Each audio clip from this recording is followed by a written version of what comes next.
สวัสดีครับท่านผู้ชมผู้ฟังทุกท่านพบกันเป็นประจำเช่นเคยนะครับวันนี้จะมีหัวข้อธรรมะเรื่องอะไรนั้นเชิญรับชมรับฟังได้เลยครับถ้าชอบก็อย่าลืมกดติดตามกด Subscribe ให้กำลังใจด้วยนะครับขอบคุณครับ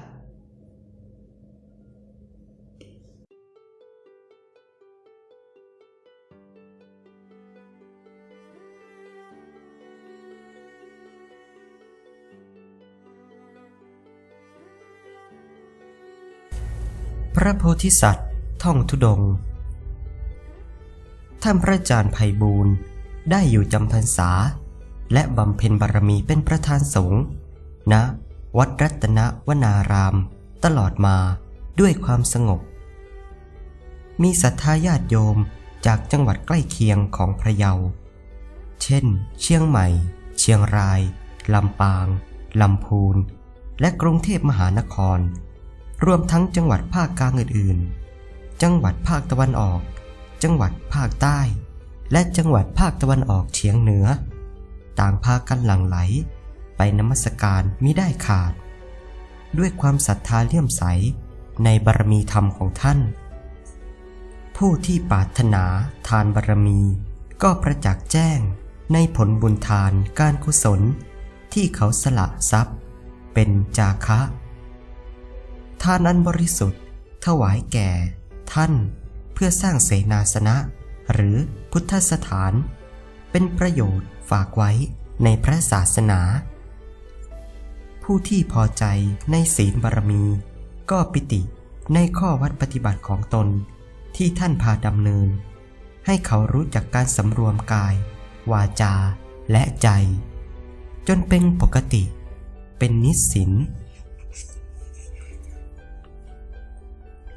ผู้ที่มุ่งภาวนาเพื่อเนกะเขมะบารมีก็เร่งประโยชน์ความเพียรตามรอยวิธีการที่ท่านฝึกอบรมเพื่อความสงบสงัดรู้จักละรู้จักวางสละสลัดตัดขาดจากตัณหาความทยานอยากทั้งปวงในระยะเวลาผ่านไปนานพอสมควรท่านเล่าว่าในคืนวันหนึ่งหลังจากที่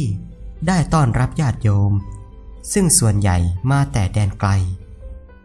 ยังเรียนซักถามข้ออัดข้อธรรมอยู่จนดึกท่านก็เข้าที่ภาวนาต่อไปตามปกติเวลาใกล้รุ่งมีปรากฏเห็นเป็นทรายทองไหลมาจากที่เขาสูงไหลลงมาสู่วัดรัตนวนารามเป็นสายรังสีแสงของทรายทองที่ไหลมาพรั่งพรูราวกับสายน้ำนั้นอาบวัดทั้งวัดจนแทบจะกลายเป็นวัดทองคำไปหมดท่านมองทวนลำแสงสีทองของสายทองไปก็เห็นว่าที่เขาสูงนั้น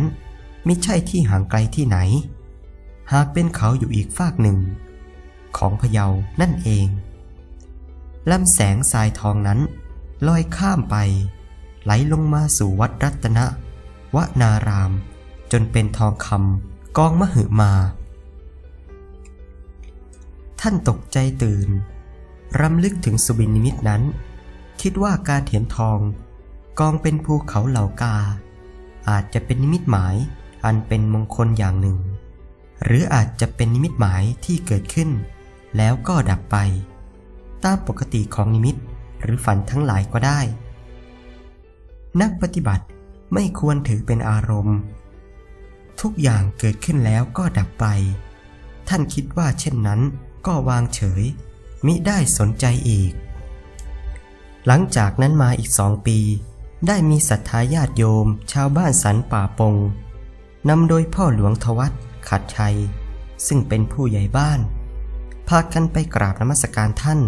ที่วัดรัตนวนาราม หลวงพ่อทวัฒนี้เดิมเป็นคนบ้านเดียวกับท่านคือเป็นคนบ้านเกาะคาจังหวัดลำปางได้ย้ายมาอยู่จังหวัดพะเยาหลายปีแล้วบอกว่าได้ยินกิตติศักดิ์ของท่านมาสร้างวัดอยู่ที่พะเยานี้เป็นวัดป่าธรรมยุทธวัดแรก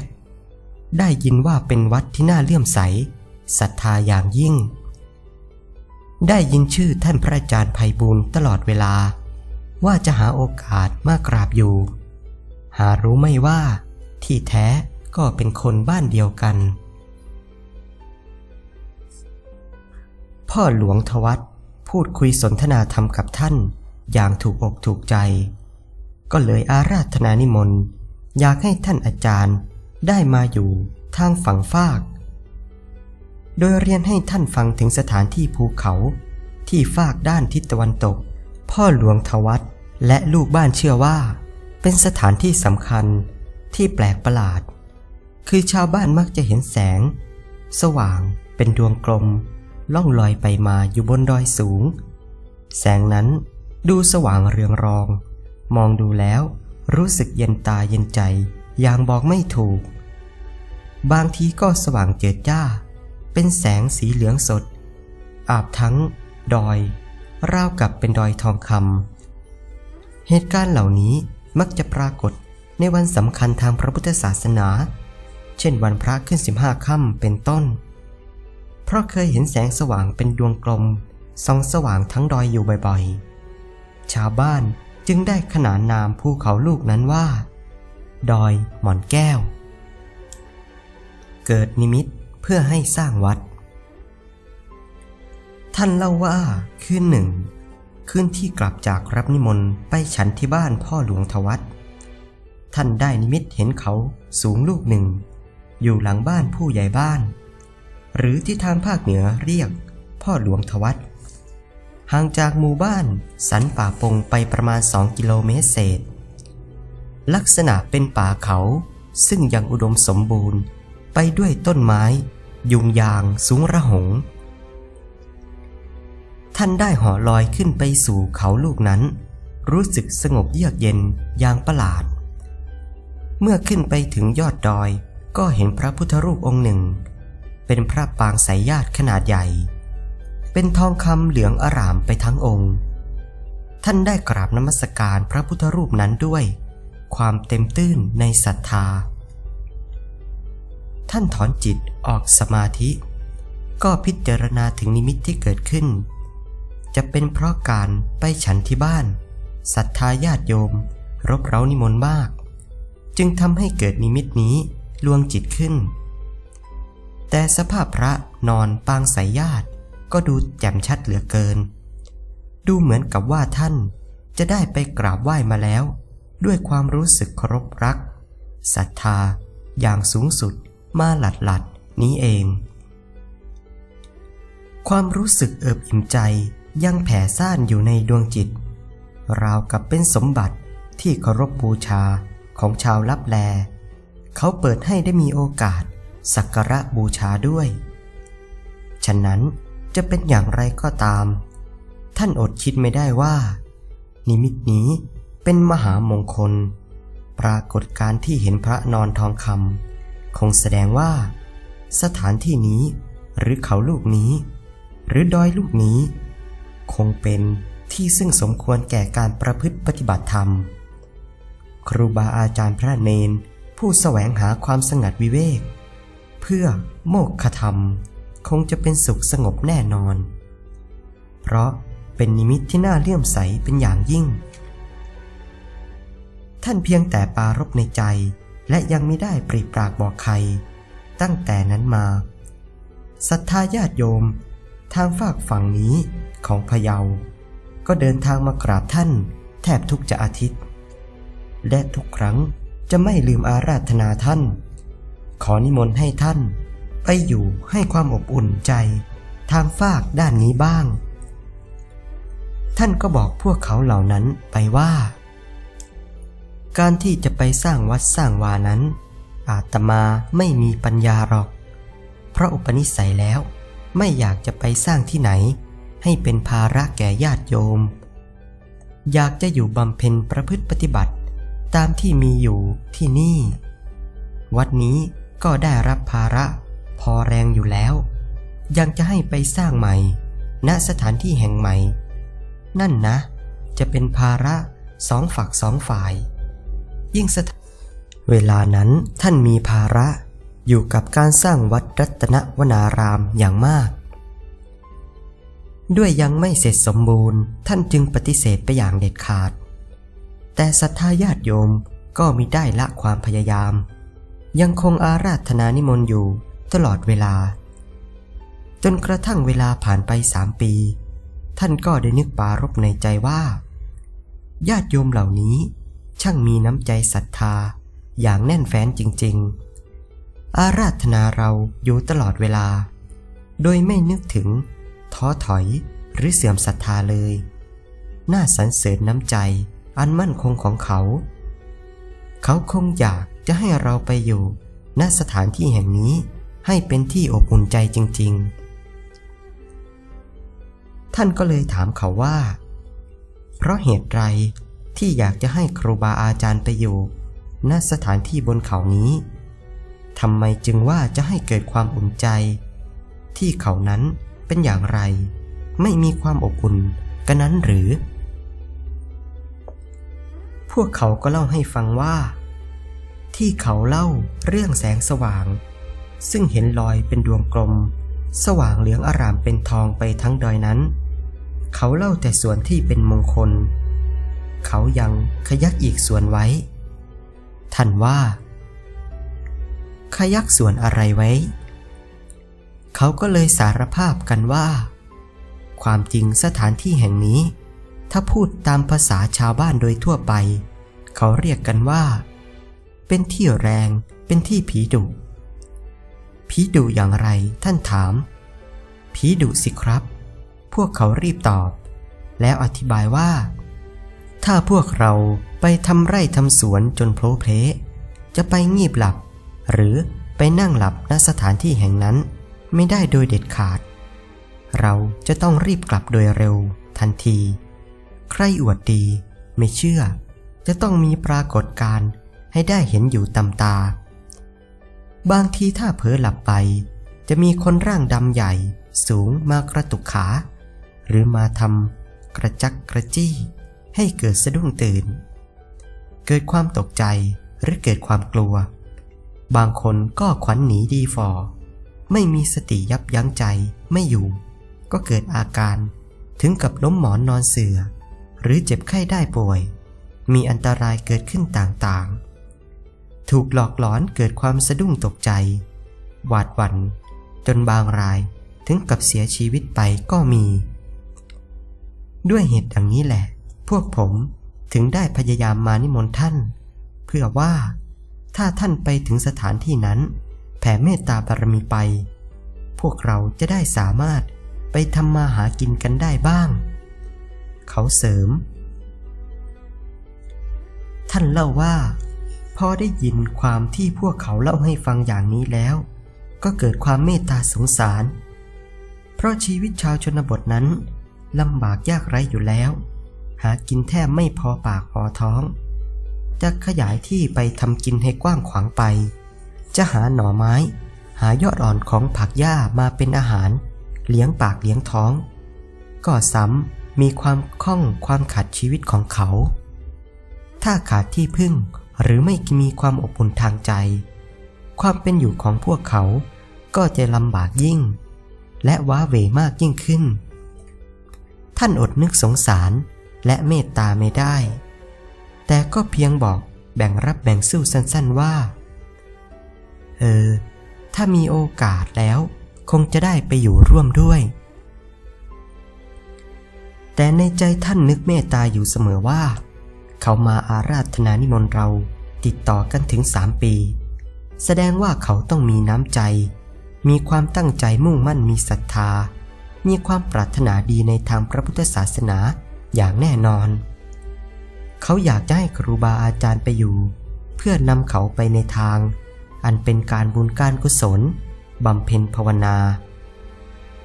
ท่านอาจารย์จึงคิดตัดสินใจว่าจะรับนิมนต์ไปอยู่ให้อย่างแน่นอน แต่ก็เพียงคิดไว้ในใจเท่านั้นยังมิได้แจ้งการตกลงให้ใครทราบต่อมาคืนหนึ่งเมื่อเข้าสู่ความสงบก็เกิดปรากฏการณ์ว่าท่านได้ไปยังภูเขาที่เคยเกิดนิมิตเห็นพระพุทธรูปทองคำปางสายญาติมีบุรุษคนหนึ่งรูปร่างใหญ่โตผิวกายดำกำยำล้ำสันคล้ายนักรบโบราณพร้อมบริวารได้เข้ามาหาท่านในมือถือดาบใหญ่ทำท่าเหมือนจะมาทำร้ายท่านจึงได้แผ่เมตตาให้เขาในที่สุดบุรุษร่างใหญ่นั้นก็คุกเข่าลงสั่งบริวารให้ยอมอ่อนน้อมต่อท่านพร้อมทั้งมอบดาบถวายบอกว่าดาบอันนี้กระผมขอถวายแด่พระคุณเจ้าท่านอาจารย์ก็บอกเขาว่าอาตมาเป็นพระสงฆ์องค์เจ้ามีความตั้งมั่นอยู่ในศีลไม่สามารถจะรับซึ่งสาตราวุธได้เมื่อท่านต้องการมอบให้อาตมาก็ขอบใจและขออนุโมทนาที่ท่านยินดีจะสละดาบซึ่งแสดงอำนาจและเป็นของรักของหวงของท่านเพื่อเก็บรักษาไว้เป็นสมบัติและอำนาจของท่านต่อไปขอให้ท่านเก็บรักษาไว้ให้จงดีเถิดท่านถามว่าเขาเป็นใครอยู่ที่ไหนเขาแนะนำตนเองว่าเขาชื่อเจ้าดำเป็นเจ้าที่ณป่าเขาบริเวณนี้พวกที่มาด้วยนั้นเป็นบริวารของเขากล่าวว่าเขาเป็นใหญ่แถบนี้มาช้านานไม่ยอมอ่อนน้อมใครแต่กระแสเมตตาของอาจารย์นั้นเยือกเย็นนักบัดนี้เขาได้ทราบความในใจของอาจารย์แล้วที่เต็มใจรับนิมนต์ชาวบ้านสันป่าปงเมตตาเขาตั้งใจจะสร้างเขานี้เพื่อเป็นสถานที่บำเพ็ญประพฤติปฏิบัติธรรมตามพระพุทธศาสนาท่านอาจารย์ไม่ต้องตอบรับทันทีถามว่าจะขอเรื่องอะไรต้องขอในสิ่งที่มีนะถ้าท่านจะขอในสิ่งที่ไม่มีนั้นอาตมาก็จนปัญญาที่จะหาให้ได้เจ้าดำบอกว่าง่ายมากพวกกระผมไม่ขัดข้องที่ท่านจะมาอยู่ณสถานที่นี้เพื่อบำเพ็ญประพฤติปฏิบัติแต่ถ้าพระคุณเจ้าจะสร้างวัดก็ขอให้สร้างเป็นวัดหลวงปู่ขาวเถิดพวกกระผมจะยินดีเป็นอย่างยิ่งท่านอาจารย์เล่าว่าตามปรากฏการณ์นั้นท่านรับคำขอของเจ้าดำแต่โดยดีเพราะไม่เห็นจะมีอะไรน่าขัดข้องความจริงเป็นมงคลเสียด้วยซ้ำวัดหลวงปู่ขาวเป็นชื่อของครูบาอาจารย์ที่ใครๆก็รู้จักทั้งแผ่นดินไม่มีใครไม่เคยได้ยินชื่อของท่านหลวงปู่ขาวอนาลโยผู้เป็นประธานสงฆ์ณวัดถ้ำกลองเพนจังหวัดอุดรธานีท่านเป็นองค์บุรพาจารย์ที่ครูบาอาจารย์กราบไหว้เทิดทูนอย่างสุดหัวใจท่านเป็นองค์บุรพาจารย์ที่ประพฤติปฏิบัติดีแล้วเป็นผู้ปฏิบัติชอบแล้วเป็นผู้ปฏิบัติตรงแล้ว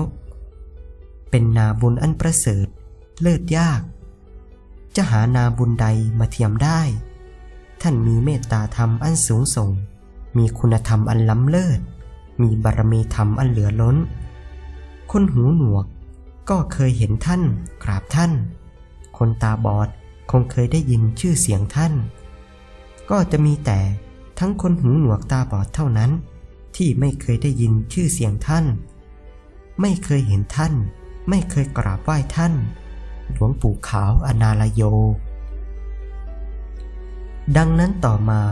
ชาวบ้านนิมนต์ท่านอาจารย์ไพบูลย์อีกครั้งหนึ่งท่านก็ตอบตกลงทันทีเพียงแต่บอกท่านจะขอไปดูสถานที่ก่อนถ้าพอจะอยู่ได้สะดวกแก่สมณะอาศัยก็จะส่งพระไปอยู่ให้ส่วนองค์ท่านเองคงจะไปอยู่ภาวนาให้เป็นครั้งคราวเพราะท่านกำลังสร้างวัดป่ารัตนวนารามยังไม่เสร็จ